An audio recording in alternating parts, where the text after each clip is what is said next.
Welcome, future mortgage professionals, to the deep dive. Today, we're not just exploring a topic, we're really on a mission here. Our goal is to equip you personally with the precise, the really nuanced knowledge you need to secure that perfect 100 out of 100 on the NMLS SAFE exam. Think of this deep dive as your focused, intensive training session. It's specifically crafted to help you master one of the most foundational and, frankly, most frequently tested areas, the TILA-RESPA Integrated Disclosure Rule. You know it better as TRID. That's right, TRID. And if you're prepping for the SAFE exam, you already know this isn't just, another chapter to skim. It's a cornerstone. It's definitely complex, it's foundational, and yeah, no doubt about it, it's a heavy hitter on the exam. Absolutely. And what often separates just a passing score from that perfect one, especially in this section, is an absolute mastery of the details. We're talking precise timelines, specific definitions, the real nitty-gritty. Indeed. The TRID rule, well, it represented a huge shift in how mortgage disclosures are handled in the U.S. Its fundamental purpose was to fix a long-standing headache for consumers. All that confusion and frustration from getting multiple, often inconsistent disclosure forms. Before TRID, borrowers got a good faith estimate, the GFE, and an early truth in lending disclosure, the early TIL, right at the start. Then at closing, boom, they'd get a HUD-1 settlement statement and a final TIL disclosure. Which often look totally different, right? Different numbers, different formats? Exactly. It made comparing loan offers incredibly difficult and, really understanding the final cost until it was almost too late. Forget about it. So TRID streamlined all of that. It integrated those different disclosures into just two main, much clearer forms. The loan estimate, we call it the LE, and the closing disclosure, the CD. Now, this applies to most closed-end mortgage transactions, and the big idea, the philosophy behind it all is know before you owe. It's all about making sure the consumer gets a clear, early, and reliable handle on their loan costs, preventing those nasty last-minute surprises at the closing table. And when we say mastery, we really mean it. We're going to walk through this material with the kind of precision you'd expect from an NMLS trainer. We'll be repeatedly highlighting those crucial details, the specific numbers, those subtle definitions that are just vital for memorization. We'll dissect common gotcha questions, give you mental hooks, maybe some real-world examples, just to make these complex rules stick. So, settle in. This is going to be thorough, it's going to be technical, and it's absolutely going to prepare you to nail this section. TRID rule, the core principles, and scope. All right, let's start by unpacking this core purpose of TRID and its scope. The rule is all about integrating disclosures, right? Creating a smoother, more transparent process for the consumer. But what exactly does that mean for your exam questions? And maybe more importantly, what types of loans does it actually apply to? Getting this distinction right is, well, it's your first critical point for that perfect score. Precisely. To put it directly, kind of pulling from the regulatory text here, the TRID rule integrates TILA and RESPA disclosures into two primary forms, the loan estimate, LE, and the closing disclosure, CD, for most closed-end mortgage transactions. That phrase, closed-end mortgage transactions, that's your first really key identifier. Think of a standard mortgage, Borrower gets the full loan amount at closing, repays it over a set time. That's the main scenario where TRID kicks in. Understanding that definition is step one to knowing what's covered. Okay, closed end. Got it. Like a typical purchase mortgage or a refi. Exactly. And just as vital as knowing what's in the rule is knowing what's out. This next part, absolutely critical for the exam. Questions often hinge on these exceptions, so listen closely. It does not apply to ELOTOs, reverse mortgages, or mortgages secured by a mobile home or a dwelling not attached to real property. Okay, stop right there. That's a perfect example, isn't it? Yeah. This is the kind of detail the SAFE exam absolutely loves to test. Yeah. They don't just want you to know what the rule covers. They want to know you know what it doesn't cover, what's deliberately carved out. So let's really lock these four exceptions in. Home equity lines of credit, ADLOCs, reverse mortgages, mortgages secured by a mobile home, and mortgages secured by a dwelling not attached to real property, think, like maybe a houseboat or certain types of land loans. Right. Often it's because these loan types, well, they have their own specific rules already, or their structure just doesn't quite fit that standard closed-end model. Makes sense. So four exceptions. HELOCs, reverse mobile homes, and dwellings not attached to property. Got it. Locked in. Don't let them trick you on a scenario question with one of those. Now, okay, before any of these crucial disclosures, the LE or CD, can even be triggered, a creditor needs something specific. They need what TRID defines precisely as a completed application. Yeah. And for your exam, this isn't just, a vague idea like, oh, they applied. No, it's a very specific, itemized list. 6 pieces of information. Think of it like the starting gun for all those TRID timelines. That's absolutely right. The source material is super clear on this. An application consists of 6 specific pieces of information: the consumer's name, income, social security number, property address, estimated property value, and the loan amount sought. It's not flexible. You need all 6. Every single one of those data points has to be there for an application to be completed under TRID if even one is missing. Well, for TRID purposes, the clock hasn't started ticking yet. Right. And to make that stick for exam day, I always recommend the acronym NISPEL. NISPEL. Name, income, social security number, property address, estimated property value, and loan amount. NISPEL. That's your key for those application definition questions. And why does this specific list matter so much? Well, because the clock for many of TRID's really strict timelines, it only starts ticking once all 6 of those pieces are complete. Exactly. So imagine a test question, right? A borrower gives their name, income, SSN, and loan amount on Monday. They provide the property address on Tuesday, and the estimated property value finally comes in on Wednesday. When did the application become completed for TRID purposes? The answer, Wednesday. Because that's when you finally got all 6 NISPEL items. That's the level of precision the exam demands. Even if one little piece is missing, no matter how much other info you have, those disclosure deadlines, they haven't officially begun. That's a really common test scenario, so be super vigilant about that. 2, the loan estimate, LE, your first look at loan costs. Okay, so moving on to the loan estimate, the LE. This is the consumer's first official kind of comprehensive look at their loan terms and costs. It's designed to be that clear upfront document, the one that lets them really shop around, compare offers effectively. And because it's so fundamental to that whole know before you owe idea in TRID, the timing of its delivery is absolutely critical. I mean, guaranteed test area on the SAFE exam. This is where you really need to nail down the numbers and definitions. Absolutely. The primary rule here is crystal clear. A creditor must deliver or place the loan estimate in the mail no more than 3 business days after receiving a completed application. So the moment you have all 6 NISPEL elements, TikTok, you have that strict 3 business day window to get the LE out the door to the borrower. 3 business days. Yeah. Okay. Now, is business day always the same thing in TRID? Excellent question. And the answer is no. You need to pay extremely close attention here because this is a critical detail that often gets confused. For this specific rule, the initial LE delivery, listen carefully. A business day for this purpose is any day the creditor's offices are open to the public for carrying out substantially all business functions. Okay, whoa. That's huge. That subtle shift in the business day definition you just highlighted. That is exactly where the exam loves to trip people up. It's not just a minor detail, it's a strategic test. Did you really internalize these nuances? Let's underline that for everyone listening. This specific definition, creditor's office is open for substantially all business applies only to the initial LE delivery. So if your office is open Monday through Friday and you get a completed NISPEL application on a Tuesday, your 3 business days are Wednesday, Thursday, Friday. You've got until the end of Friday to get that LE delivered or in the mail. Keep that definition in a separate mental bucket. We'll see a different one later. This distinction, it could literally make or break a calculation question on the exam. Very well put. Now, beyond that initial delivery, there's another really crucial waiting period before the loan can actually close. A loan may not be consummated until 7 business days after the initial loan estimate was provided to the borrower. 7 business days. Yeah. Okay. So like a mandatory cooling off period. Exactly. Think of it like a mandatory pause button. Once that initial LE is in the borrower's hands, or presumed received if mailed, the clock starts ticking for this mandatory 7 business day period. It's not just a number, it's a really critical consumer protection. It guarantees they have ample time, free from pressure, to really digest those terms, ask questions, maybe shop around more before they sign on the dotted line at closing. It's their guaranteed window to really know before they owe at a critical point. The 7 business day waiting period, definitely a key memorization point. Yeah. And it's always tied to the initial LE delivery, right? Not subsequent ones. Correct. Tied to the initial LE. 7 full business days must pass between providing that initial LE and the loan actually closing or consummation. Okay. But there's always an exception, isn't there? Is there a way around this waiting period? Yes, there is, but it's very limited. This waiting period can be waived for a bona fide personal financial emergency, which requires a dated written statement from the consumer describing the emergency. And this is important. Use of a pre-printed form for the waiver is prohibited.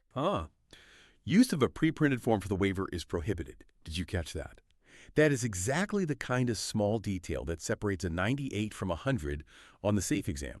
It really underscores the spirit of the rule, doesn't it? It's not just about getting a signature on any old form. It has to be a genuine, uncoerced, specific statement from the consumer, in their own words ideally, explaining the emergency. It stops lenders from just having borrowers check a box to rush things.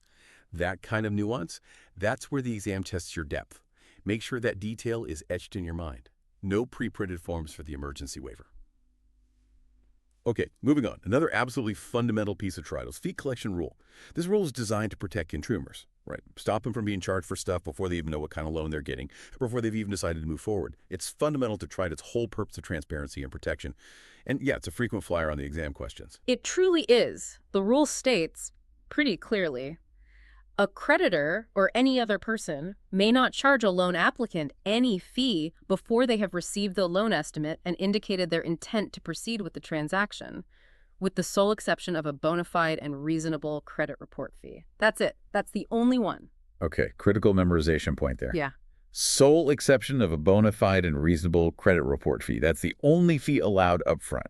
So just to double check my understanding, and for everyone listening, even something like an appraisal fee, which seems pretty standard early on, that's strictly off limits until you have both the LE received and that documented intent to proceed. Is there any wiggle room, or is it an absolute line? It's an absolute line in the sand. Any other fee, appraisal, title work, underwriting, application fee, you name it, strictly prohibited until two things happen. Consumer gets the LE, and they communicate their intent to proceed. The only exception is that credit report fee. Because, well, you often need that upfront just to see if they even qualify. It's seen as a necessary, relatively small initial cost. Got it. No fees before LE and intent except the credit report fee. Crystal clear.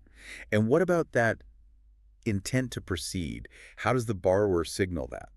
The rule's pretty flexible on how the consumer does it, but firm on the creditors need to track it. The consumer can indicate their intent to proceed in any manner they choose, for example, orally or in writing, and the creditor must document this communication. So an email works, a phone call that gets logged in the system, a signed form, whatever it is, as long as the creditor has a clear, documented record showing the consumer said, yes, I want to move forward. Okay. Makes sense. Document everything. And one last point on the LE itself. We need to understand when the offer it presents might kind of expire, at least from the creditor's viewpoint. If a consumer waits more than 10 business days after the creditor provides a loan estimate before indicating their intent to proceed, the creditor is permitted to issue a revised LE. Ah, okay. So you can connect that 10 business days to the consumer's response time. If they wait longer than that to give the green light, the creditor isn't necessarily locked into those original terms anymore. Exactly. It's a practical measure. If a borrower takes, say, 2 weeks to decide after getting the LE, market conditions might have shifted. Interest rates could be different. This gives the creditor the ability to issue a revised LE reflecting the current reality rather than being stuck with an outdated offer. It balances consumer protection with, market practicality. 3, fee tolerance categories. Understanding allowable changes. All right, this next section on fee tolerances. This is where TRID really enforces that know before you owe idea with some serious teeth.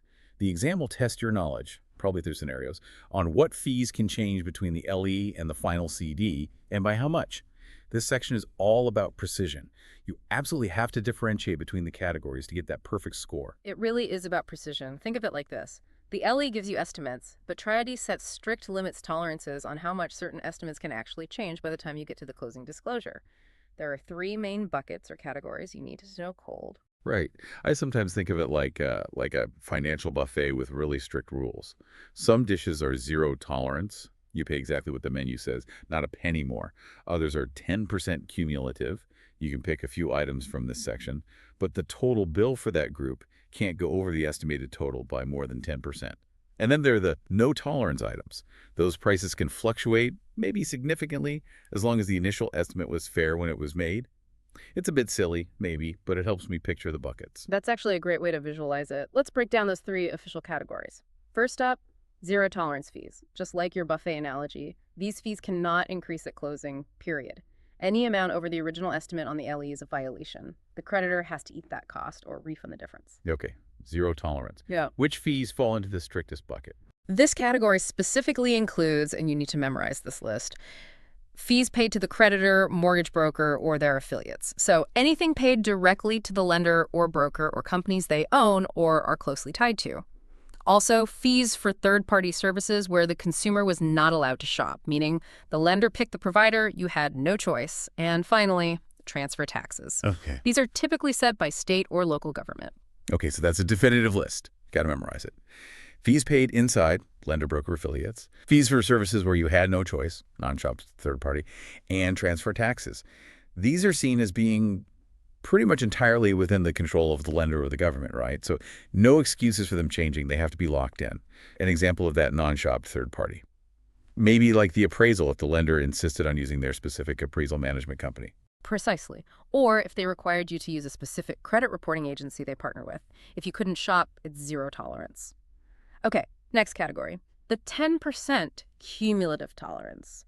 Now, this group of fees, they can increase, but not by more than a combined 10% from what was originally disclosed on the LE. The key word here is cumulative. Cumulative. Right, so it's not that each individual fee in this bucket can go up 10%. Correct. It's that the total of all fees listed in this specific category, when you add them all up on the CD, cannot be more than 10% higher than the total of those same fees added up on the LE. This category includes two main types of fees: recording fees, which are paid to government entities to record the mortgage documents, and fees for third-party services for which the consumer was allowed to shop from the creditor's provided list. Okay. So recording fees, standard government charge, but maybe subject to slight variations. And then those third-party services, like maybe title insurance or a pest inspection or a survey. If the lender gave you a list of approved providers and you picked one from that list, so if the LE estimated, say, $200 for recording fees and $800 for title insurance from their list, total $1,000, the actual charges for those two items on the CD couldn't exceed $1,100 combined, 10% over the $1,000 estimate. Exactly right. You sum the estimates in this bucket on the LE, you sum the actual costs in this bucket on the CD, and the CD total can't be more than 10% higher than the LE total for this group. Got it. That cumulative calculation is definitely prime territory for exam scenarios. Definitely. Okay, finally, we had the no tolerance unlimited category, sometimes just called no limit. These fees can change without limitation from the loan estimate, provided the initial estimate was made in good faith. That good faith part is still important. The lender can't just lowball intentionally, but these fees can increase, potentially by a lot. Okay, no tolerance unlimited. Which fees land here? These must be things that are harder to predict, right? Exactly. This category includes things like prepaid interest, which depend on the exact day of the month you close. Also, property insurance premiums, because the borrower chooses their own insurance company and policy. And amounts placed in escrow for property taxes and insurance, which can fluctuate based on tax assessments and insurance renewals. Crucially, it also includes fees for third-party services where the consumer chose a provider not on the creditor's provided list. So if the lender gives you a list of 3 title companies, but you decide to use your cousin Whitty's title company instead, the fee for Vinny's service falls into this no tolerance bucket. Precisely. Because you went off list, the lender couldn't control or accurately predict that specific provider's fee, so it gets unlimited tolerance, as long as the initial generic estimate was made in good faith. Also included here are charges for third-party services not required by the creditor at all, like maybe you chose to get an extra inspection the lender didn't mandate. Okay, this makes sense. These are things influenced by timing, market rates, or the consumer's own choices, often outside the lender's direct control. So prepaid interest, insurance premiums, escrow amounts, and any service where the consumer went off the lender's list or wasn't required to use it. The SAFE exam is definitely going to throw scenarios at you. You'll need to quickly slot each fee into the right category: 0, 10% cumulative, or no tolerance to figure out if there's a violation. Mastering these 3 categories is absolutely non-negotiable for that perfect score. You just have to know which fees belong where. For fee, revised loan estimate, valid reasons for change. Okay, so we know the LE is supposed to be a solid estimate, and we know about the tolerance limits. But TRID does recognize that sometimes things genuinely change during the loan process. It allows for revisions to the LE, but only under very specific circumstances. These are called changed circumstances. Okay. Knowing these exact conditions for when a revised LE is okay to issue is another critical area for your exam. They love to give you scenarios that sound like a valid reason but maybe aren't, testing if you know the precise list. That's a vital point, because in general, once you give that LE, you're kind of stuck with it, subject to the tolerances we just discussed. You can't just change it willy-nilly. However, a revised LE may be issued if one of 6 specific changed circumstances occurs. This list of 6. It's fundamental. You absolutely must know these inside and out. If a change happens that doesn't fit neatly into one of these 6 boxes, then generally a revised LE is not permitted. The original estimate stands, subject to tolerances. 6 specific reasons. Okay, let's hear them. What are the valid triggers for a revised LE? All right, let's go through each of the 6 changed circumstances. Understanding the why behind each can help you remember them. 1. An extraordinary event beyond the control of any party. Think big external stuff, like a natural disaster, a hurricane, a wildfire, a major flood that damages the property or seriously disrupts operations. Something unforeseen and outside anyone's control that fundamentally alters the deal. 2. Information relied upon by the creditor is later found to be inaccurate or changes after the LE was provided. This is about the info the lender used initially turning out to be wrong, and it wasn't their fault. For example, maybe the borrower stated an income level, but the verification doc shows something significantly different. Or maybe the initial credit report was clean, but a later poll shows new negative information. Or the property appraisal comes in way lower than everyone estimated, messing up the LTV. 3. New information specific to the consumer or transaction is discovered. This is about new facts popping up. Maybe the title search uncovers an unexpected lead on the property that needs to be dealt with. Or maybe the borrower finds documentation for additional income they didn't initially disclose. 4. A change that affects the consumer's eligibility for the loan terms or the value of the property. This overlaps a bit with the others, but focuses specifically on impacts to qualification or collateral value. Perhaps a boundary dispute arises affecting the property's value, or maybe the borrower loses their job mid-process. 5. Revisions are requested by the consumer. This one's straightforward. If the consumer changes their mind, asks for a different loan amount, wants to switch from a fixed rate to an ARM, decides to take cash out when they weren't before, that's a valid reason initiated by them. 6. 2 parts here. The consumer fails to communicate an intent to proceed within 10 business days. We talked about that 10-day LE shelf life earlier. Or the second part is specific. It is a construction loan expected to close more than 60 days after the initial LE is provided. Construction loans are long processes, so TRID allows for revisions if things change significantly more than 60 days after the first LE. Okay, wow. That's a very specific list of 6. Each one of those could easily be a multiple choice option or woven into a scenario on the exam. You can't just skim them. You really need to understand the essence of each one, because if a situation on the test doesn't clearly fit into one of these 6 categories, the answer is likely that a revised LE is not permitted. It's a closed list. Precisely. Now, just as important as knowing when you can issue a revised LE is knowing the timing for delivering it. A revised LE must be provided within 3 business days of receiving the information justifying the change. So, 3 days from the trigger event, Okay. but no later than 4 business days prior to consummation. There's a cutoff window, too. Oh, okay.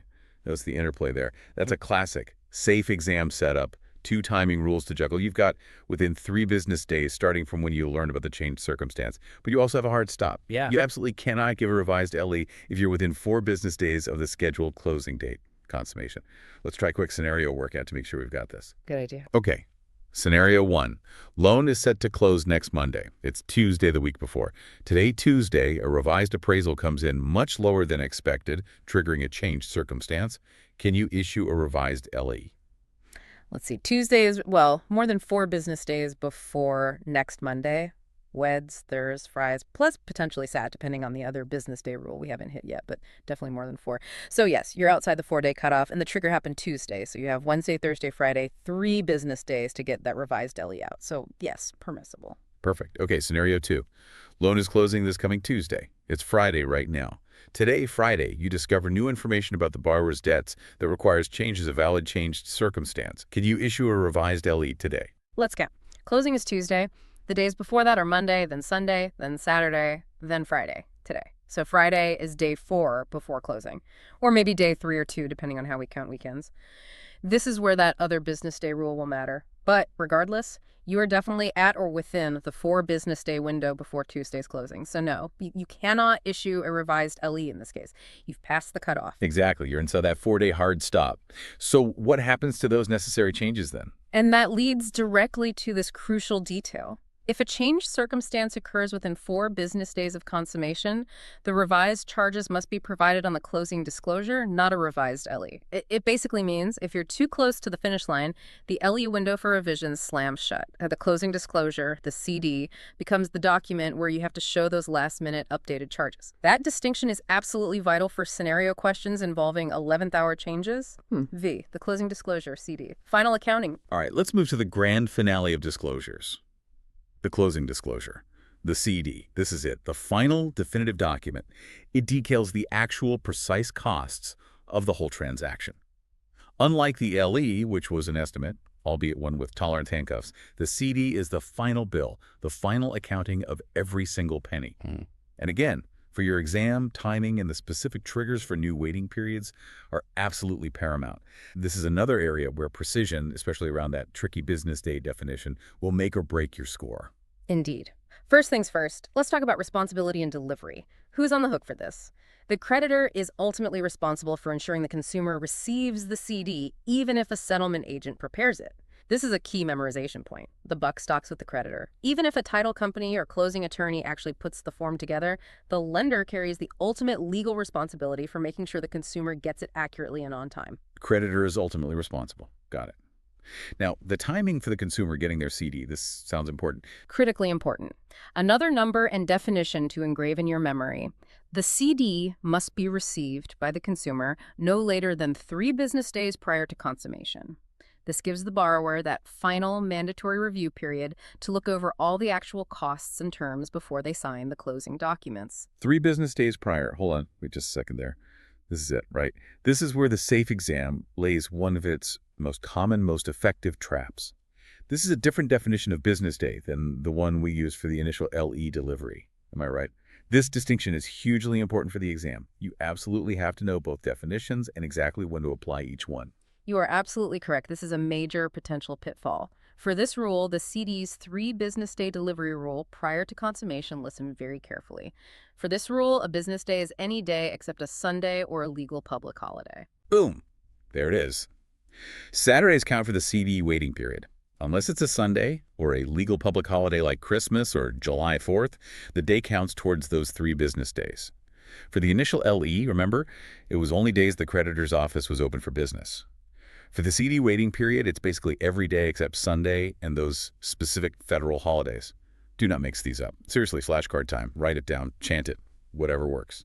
This is a prime gotcha that determines if you calculate waiting periods correctly on the exam. Right. It means the clock ticks faster, in a way. Let's walk through a quick example just to hammer this home. Yeah. Suppose a closing disclosure is delivered and received by the borrower on a Wednesday. Let's assume no federal holidays that week. Wednesday is day 0, day of receipt. Thursday is day 1. Friday is day 2. What about Saturday? Saturday counts. It's not a Sunday. It's not a legal public holiday. So Saturday's day 3. Exactly. Which means the earliest this loan could close, could be consummated, is the following Monday. See how that Saturday counted. It potentially shortened the waiting period compared to if only creditor open days counted. This is precisely how the exam will test your attention to this specific CD business day definition. Very clear. Now, there's also a rule about the seller's CD in purchase transactions. In transactions involving a seller, the settlement agent must provide the seller with their own CD no later than the day of consummation. Okay, small but crucial detail there too. Notice the differences. For the consumer, the creditor is responsible, and delivery is 3 business days before closing. For the seller, the settlement agent usually provides it, and the timing is looser, just no later than the day of closing. Different roles, different timings. The seller's CD is more about final accounting on the day, less about a mandatory review period beforehand. Okay, now, this next part. This is arguably one of the most frequently tested areas of TRID. Mastering this is often the difference between passing and genuinely excelling. After the CD has already been delivered to the consumer, a new 3 business day waiting period is only triggered by 3 specific major changes. These are the big 3. You absolutely must commit these to memory. Every other change will not restart the clock. That's right. This is critical. If the CD has already been delivered, let me state this clearly. A new 3 business day waiting period is required only if one of the following changes occurs before closing. Ready? Here are the big 3. 1. The disclosed APR becomes inaccurate. This means the annual percentage rate, the total cost of credit expressed as a rate, changes beyond the legally allowed tolerance, which is typically 0.125% for most fixed-rate loans, slightly more for ARMs. A significant APR change fundamentally alters the cost, so a new review period is required. 2. The loan product changes. For instance, if the borrower was set up for a 30-year fixed, but after getting the CD, they decide to switch to a 15-year fixed or maybe an adjustable rate mortgage, ARM. That's a fundamental shift in the loan structure and risk, warranting a new review. 3. A prepayment penalty is added to the loan. If a fee for paying off the loan early wasn't disclosed on the initial CD but is then added before closing, that's a major term change. It significantly impacts the borrower's flexibility, so TRID mandates a new 3-day wait. APR inaccuracy, loan product change, addition of a prepayment penalty. The big three. These 3 reasons, and only these 3 reasons, will trigger a brand new 3-business-day waiting period after the initial CD has gone out. Let me repeat that for emphasis, because the exam will try to trick you. If the change isn't one of those big 3, you do not start a new waiting period. Right. So if it's not one of the big 3, maybe there's a minor adjustment to an escrow amount or a small change to a recording fee that's still within tolerance, or even a typo corrected. What happens then? Good question. For other changes that occur before consummation, meaning changes that are not one of the big 3, the borrower must receive a corrected CD at or before closing, but a new waiting period is not required. Okay, so you still have to fix the CD. You still give the borrower an updated, accurate version, usually right there at the closing table or just before.